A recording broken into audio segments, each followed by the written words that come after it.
The Sealed Book.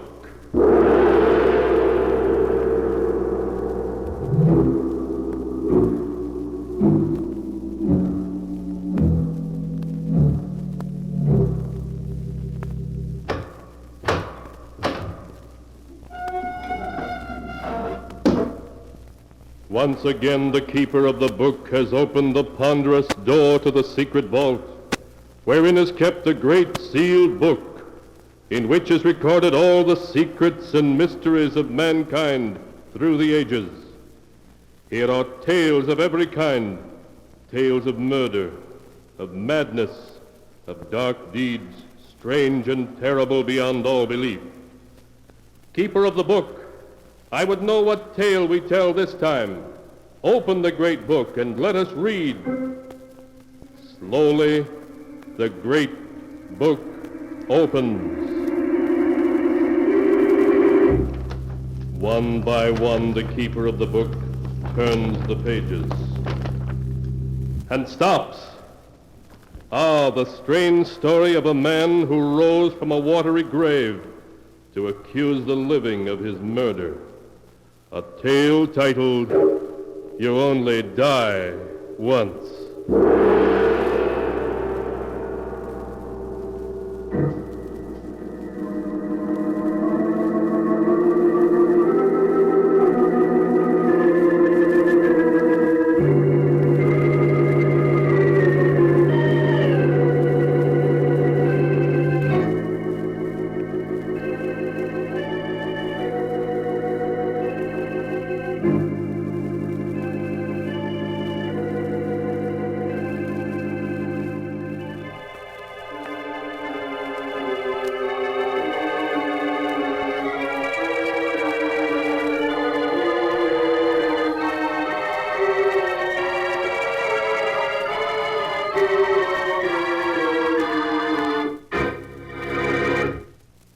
Here is the tale, You Only Die Once, as it is written in the pages of the sealed book. The story begins some years ago in the beautiful Winthrop mansion on the Hudson River.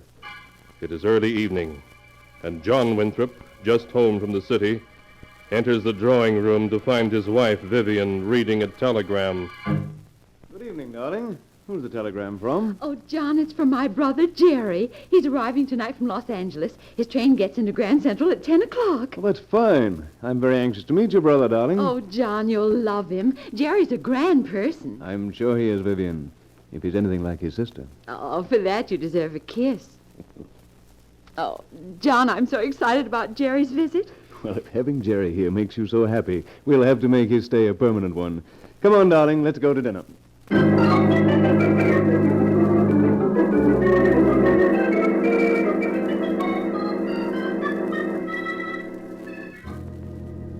Mr. Norton is here, sir. Hello, Jerry. Come in. I'm John, your brother-in-law. Hello, John. Jerry. Oh, Jerry. Oh, it's so good to see you again. Well, stand back and let me look at the bride. Vivian, I've never seen you looking so beautiful. Now, John, you know why I'm so fond of Jerry. Oh, Jerry, dear. What suddenly made you decide to come east? You said nothing about it in your last letter. Well, you know your brother, always making quick decisions. I gave up my position in Los Angeles to come east. I intend to settle down and find a job in New York. In New York? Mm-hmm. Oh, Jerry, that's wonderful. John, did you hear that? Yes, darling, and I think it's a fine idea. As I recall, Jerry, Vivian said you were an executive. That's right. Well, then, I think I've got you a position. You mean you know of an opening? Or with whom? Myself. You? Yes. For the past week or so, I've been contemplating hiring an assistant. My doctor told me I was overworking and needed one. Oh, there's nothing seriously wrong with you, I hope. No. Just that my heart acts up a bit now and then when I've been working too hard.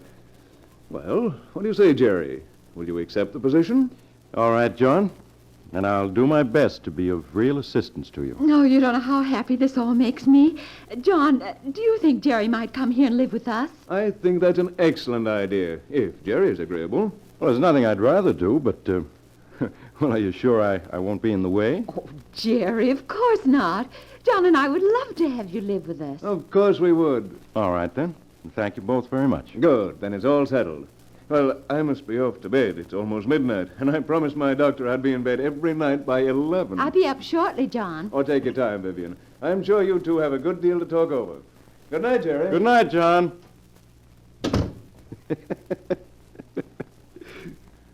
Well, sis, how have you been? Oh, darling, if you only knew how much I've missed you these past months. Well, aren't you even going to kiss me? Of course, darling. Darling, I've waited a long time for that. It seems years. It's only been 6 months. How have you been doing, darling? Not bad. Not bad at all. See this diamond bracelet? It was my wedding present from John. What else have you gotten? 2 other bracelets, a necklace, and 4 rings. What's it all worth? Amounts to a little over 100,000. Not bad, considering you've only been married 3 months. Oh, how much longer will I have to go on keeping up the act, though, Jerry? Never give up a gold mine until it's played out. And unless I miss my guess, John is still good for plenty more. He's a very rich man. Exactly. So you and I are staying here until we've worked, John, for every cent you can get. And when the time is ripe, you'll sue for a divorce and a big cash settlement.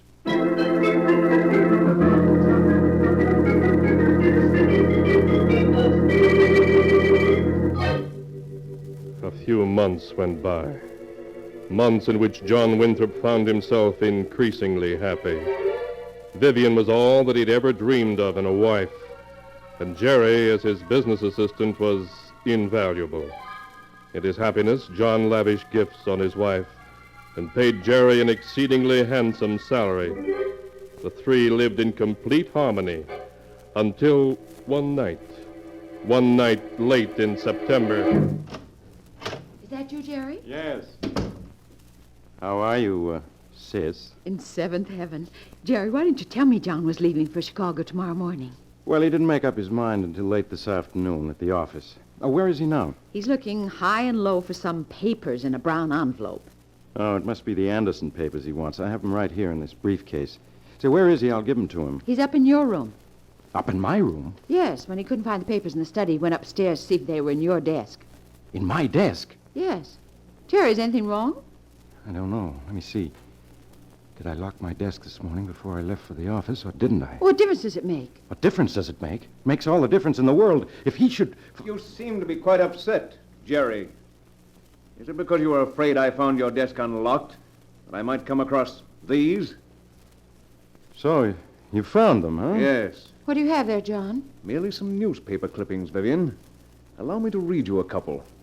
The first one is dated 5 years ago, and it's from a New Orleans paper. Underneath a picture of Jerry and you, it reads, Mr. and Mrs. Philip Gordon, arrested for $10,000 jewelry theft at Mardi Gras party. Where did you get that clipping? I found it, along with several others in Jerry's, or should I say Philip's desk. Oh. Allow me to read you another clipping. Mr. and Mrs. Philip Gordon, who pleaded guilty to the $10,000 Mardi Gras jewel theft, were today sentenced to prison by Judge Sawyer. Philip Gordon received a sentence of 3 to 5 I don't want to hear any more. Stop it, you hear? It was very clever of you two to pretend to be brother and sister when actually you were man and wife. No doubt sometime in the future, Vivian was to divorce me and receive a handsome cash settlement. Yes, that's right. We had planned that. But our plans seem to have been spoiled. What do you intend doing? I'm not going to Chicago tomorrow morning. Instead, I'm going to see my attorney and prosecute you both to the full extent of the law. Oh, I wouldn't do that if I were Yes, you. John, think of your reputation and your family name. They'd be dragged in the mud if this ever came out. You wouldn't want to see that happen, would you? You think you can blackmail me into silence, don't you? Well, you're wrong. Come what may, I'm going to see to it that you're both punished. Jerry seems ill. Yes, he does, doesn't he? I'm perfectly all right. I think we've said everything that's to be said. I'm through with words now. First thing in the morning, I'm going to see my attorney and have you both exposed. You're going to learn you made a fool of the wrong man.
And now to continue the story, you only die once, as it is written in the sealed book.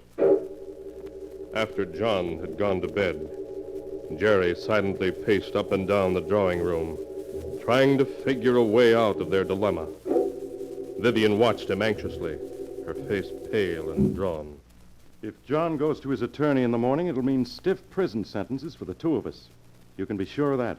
Jerry, I couldn't stand going to prison again. To be separated from you. If they send me to prison, I'll die. You know how I feel, darling. The same way. There's only one way out. One way out? Yes. We must see to it that John doesn't go to his attorney in the morning. Jerry, you don't mean... Oh, no, Jerry, no. We don't get rid of him, it'll mean prison. Do you prefer that? Oh, no, but I'm so afraid. There's nothing to be afraid of. I have a scheme that can't miss if we play our cards right. Are you sure? Positive. The best thing about it is its simplicity. What is this scheme of yours?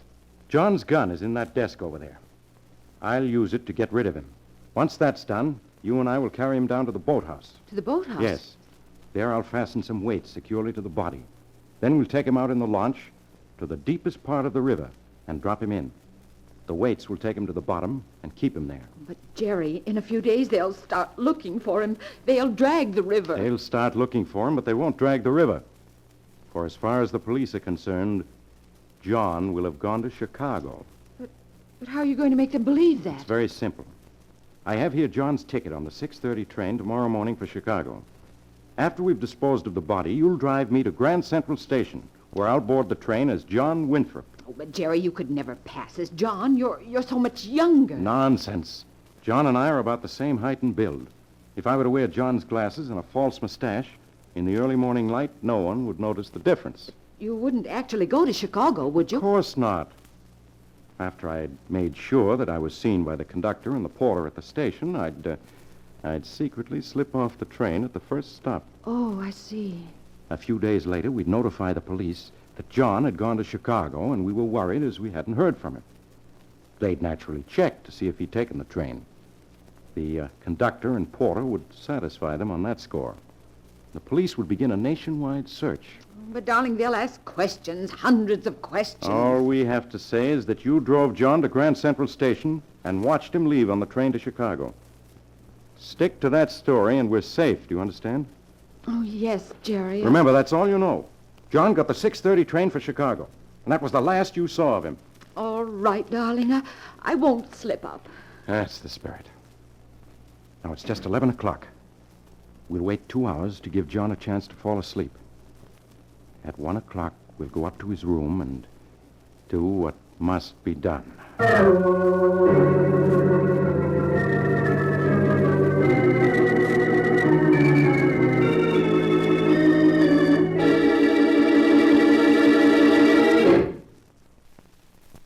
You all set, Vivian? Yes. I'll open the door. Quiet now. He's sound asleep. Yes. Just hold that flashlight steady. Hurry, darling, hurry. Steady, Vivian. Quiet. It's all over. Jerry, is he dead? Yes. He never knew what happened. Why, I'm glad he didn't wake up. I'm so glad he was sound asleep. Now, you pick him up by the feet while I get him under the shoulders. The next stop for John is the boathouse.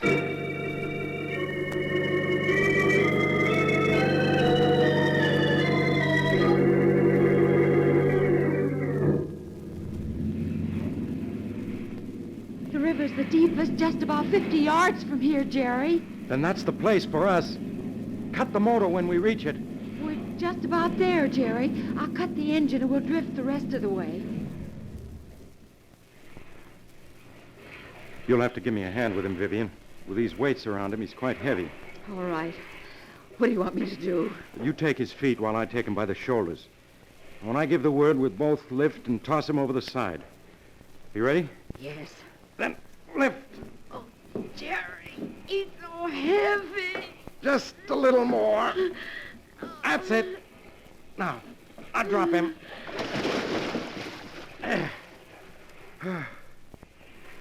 Well, darling, that's the last of Mr. John Winthrop. Now we'd better be getting back to shore. There's still quite a bit that remains to be done.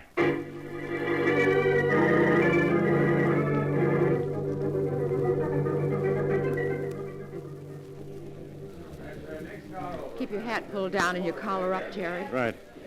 Pardon me, conductor, but can you tell me where my compartment is? The name is Winthrop. John Winthrop. You have your ticket, Mr. Winthrop?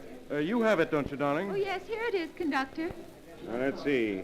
Car 3476. That's this car right here. You just go aboard. The porter will show you to your compartment. Thank you, conductor. That's quite all right, Mr. Winthrop. I think we can count on him to remember I got on this train. I'll pick you up at the 125th Street station. Right. I'll wait there till you arrive. Goodbye, John. Take care of yourself. I will, Vivian. I'll phone you tomorrow night from Chicago. Don't forget, John. I won't. Bye.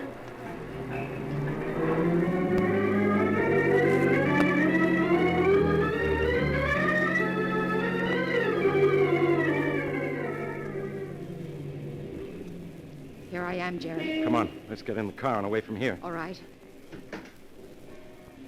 Did everything go all right? Perfectly. After the train pulled out of Grand Central, I had the porter show me to my compartment. I told him I hadn't slept for 24 hours, and I didn't want to be disturbed until we reached Chicago. You didn't forget to give him a tip, did you? No. I gave him a $5 tip, just as we'd planned. Don't worry, that porter will remember me. Good. You're certain no one saw you slip off the train just now? Well, I'm positive. I took off my disguise before I left the compartment. Everything's working out just as I planned. Now, all we have to do is sit tight for a few days. Then wire the men in Chicago who had appointments with John. When they tell us that John never kept his appointments, we'll get in touch with the police. And with tears in your eyes, you'll beg the police to find your missing husband.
And now to continue the story. You only die once, as it is written in the sealed book. Following Jerry's plan, 2 days after John's death, Vivian notified the police that her husband was missing. Shortly afterwards, she was called on by Lieutenant Richards of the Missing Persons Bureau. You say, Mrs. Winthrop, the last you saw of your husband was when he boarded the train for Chicago? Yes, Lieutenant. I waved to him as the train pulled out of the station. That was the last time I saw him.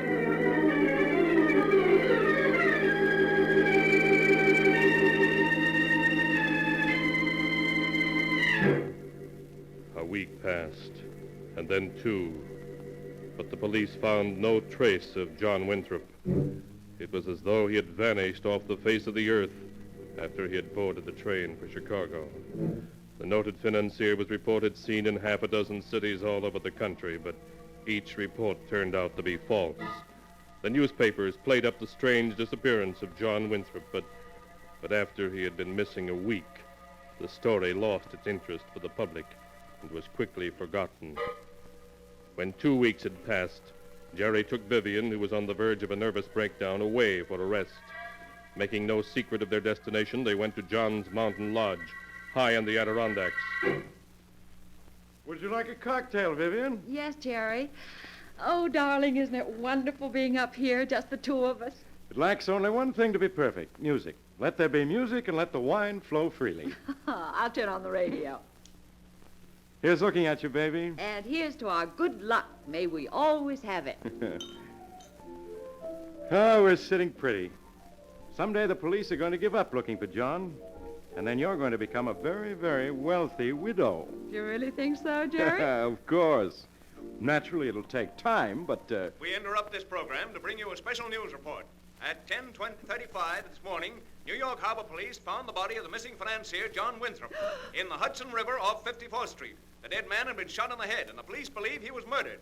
They are looking for his wife, Mrs. Vivian Winthrop, and Jerome Norton, her brother, for questioning. For further details, listen in on our regular news period at...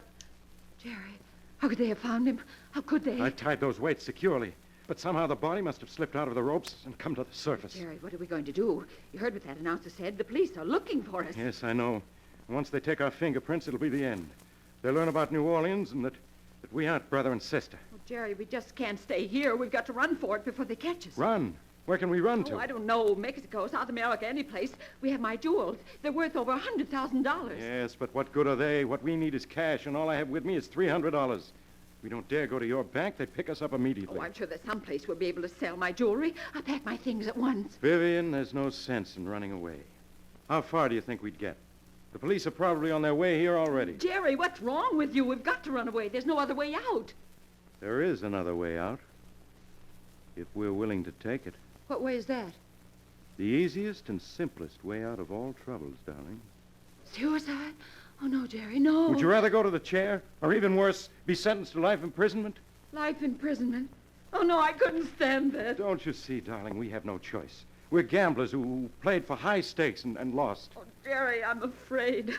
I'm so afraid. It's better than rotting behind bars for the rest of our lives. Don't you agree with me, darling? I know you're right, Jerry, but I don't want to die. I want to live. So do I, Vivian, but... Do you hear sirens? Jerry, the police. They're here already. Yes. A police car and 2 motorcycle police are coming up the road. They'll be here in a minute or two. Oh, Jerry, what are we going to do? We have the choice of going back with them and standing trial for murder, or the other. You know what my choice is. How are you going to do it? Poison tablets. I have them here. I've carried them a long time against just such a moment as this.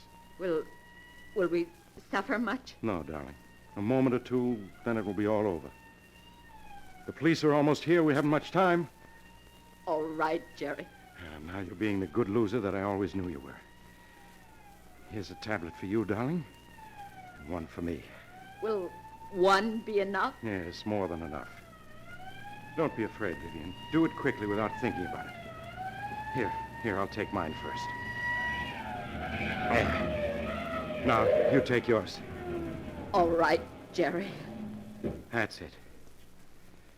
There. That wasn't so hard, was it? No. Well, darling, they're here. But nothing they can do or say can matter to us anymore. We've beaten them, do you understand? They can't touch us. Yes, Jerry. I'll let them in now. Hello, Lieutenant. Come in. You remember Mrs. Winthrop, don't you? You can stop the acting, Norton, or should I say Gordon. We know who you and Mrs. Winthrop are. Oh, so you've already found out, huh? Yes. We did some fast checking this morning after Winthrop's body was fished out of the harbor. I'm going to have to take you both back to headquarters. I'm afraid you're a little late, Lieutenant. A little late? Yes. You see, a minute or so before you arrived, my wife and I took poison tablets. Huh? In a very little while, we'll both be well out of your reach. Grogan, get the first aid kit from the squad car. Yes, sir. You're wasting your time, Lieutenant. You're never going to send us to prison for John Winthrop's murder? Murder? We don't want you for Winthrop's murder. You don't want us for John's murder? No, for the simple reason he wasn't murdered. What are you saying? I shot and killed him myself. You only think you did.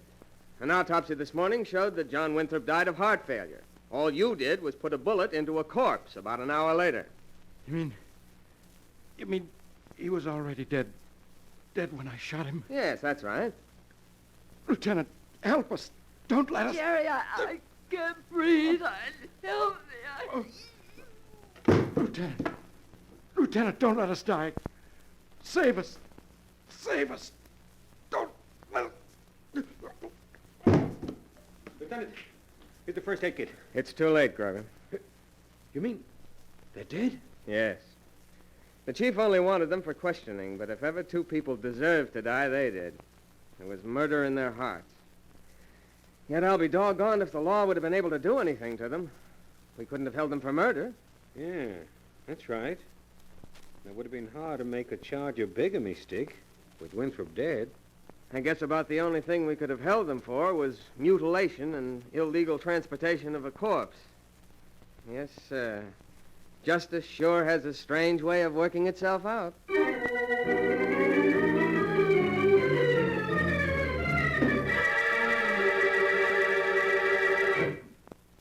And so ends the tale. You only die once, as it is written in the sealed book.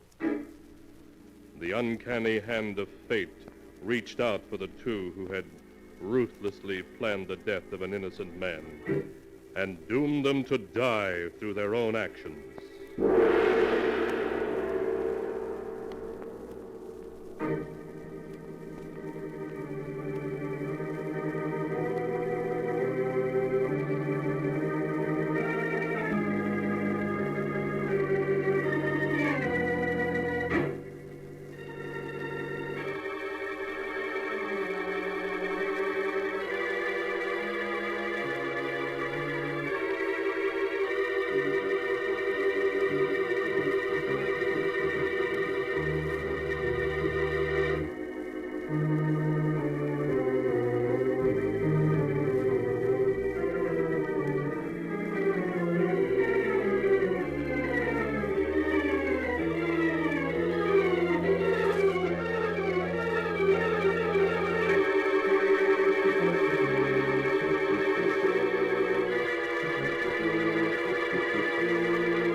And now, keeper of the book, before you close the great volume, show us the tale we tell next time. This one. Ah, yes. A weird and magic tale of a strange life and an even stranger death. And of a murder terrible beyond all belief.